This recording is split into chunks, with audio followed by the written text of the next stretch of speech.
DBMS की देखें तो डीबीएमएस की फुल फॉर्म हो जाती है डेटाबेस मैनेजमेंट सिस्टम। ये आपके पर्टिकुलर डेटा को सर्वर पर स्टोरेज करने की अनुमति प्रदान करता है। ये आप करता क्या है, ये आपका जो डेटा होता है आप उसको एक स्टोरेज करने के लिए एक सर्वर आपको देता है, जो कि आप जिस सर्वर का यूज़ आप करके आपके जो डेटा को है वो आप सेव कर सकते हैं, एडिट कर सकते हैं एंड शेयर कर सकते हैं। तो ये सारी जो है चीज़ें हैं वो डीबीएमएस आपको प्रदान करता है।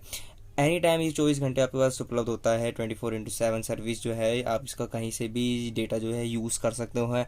आप कहीं भी एनी सिटी है, एनी प्लेस है, कहीं से भी आप जो डेटा है वो यूज़ कर सकते हैं, देख सकते हैं। अवेलेबल होता है storage of data other place है। हम देख सकते हैं, अपने इस डायग्राम से देख सकते हैं कि ये आपका सर्वर है और ये आपके क्लाइंट है। ये एक क्लाइंट अमेरिका में बैठा है, ये एक क्लाइंट आपके इंडिया में बैठा है, ये आपके बेंगलोर में बैठा है और ये अदर कंट्री में कहीं भी बैठा है। तो और इन सब का सर्वर जो है वो एक जगह किसी पर्टिकुलर प्लेस पे जो है वो सेव है। डेटाबेस मैनेजमेंट सिस्टम को एक सॉफ्टवेयर सिस्टम के रूप में बताया है, जो कि यूजर को डेटाबेस तक एक्सेस, कंट्रोल और मेंटेन करने की जो है अनुमति देता है। Database management system data create, read, update करने और डिलीट करने के लिए यूज़र को है ये एक्सेस प्रदान करता है।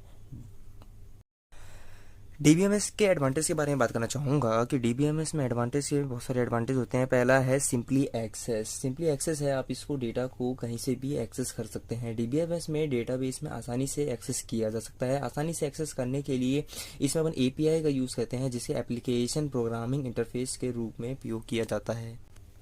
इसके अंदर मेन पार्ट आता है डेटा शेयरिंग। डेटा शेयरिंग की आपको क्या बताता है कि डेटा को आप किसी भी कितने भी यूज़र को जो है सर्वर से आप उसको शेयर कर सकते हैं।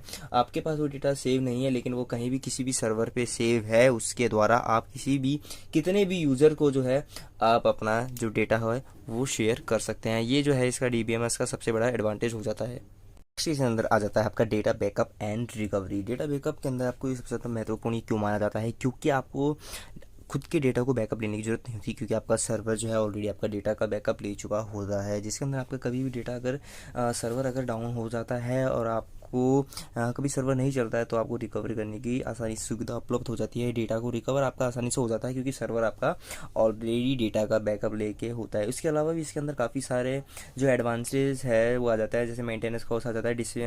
डीबीएमएस सिस्टम जिसे खरीदने में इसका जो कॉस्ट होता है वो बहुत हाई होता है, लेकिन इसका मेंटेनेंस का जो कॉस्ट होती है वो बहुत ही कम हो जाती है। डेटा शेयरिंग इसके अंदर आता है कि जब डेटा शेयर आप आसानी से एक दूसरे को डेटा शेयर कर सकते हैं, चाहे आप कहीं भी एक यूज़र वो कहीं भी हो, चाहे आप इंडिया में है, चाहे वो कोई और है वो अमेरिका में है, तो आप डेटा जो है शेयरिंग जो है आराम से आसानी से है वो कर सकते हैं।